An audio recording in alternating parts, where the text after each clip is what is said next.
Si tratta non soltanto di portare innovazione verso i diretti vostri clienti, che sono i cittadini e le imprese,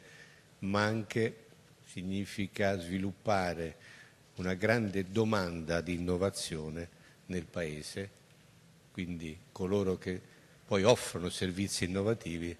in direzione dei cittadini, in direzione delle imprese, e quindi far crescere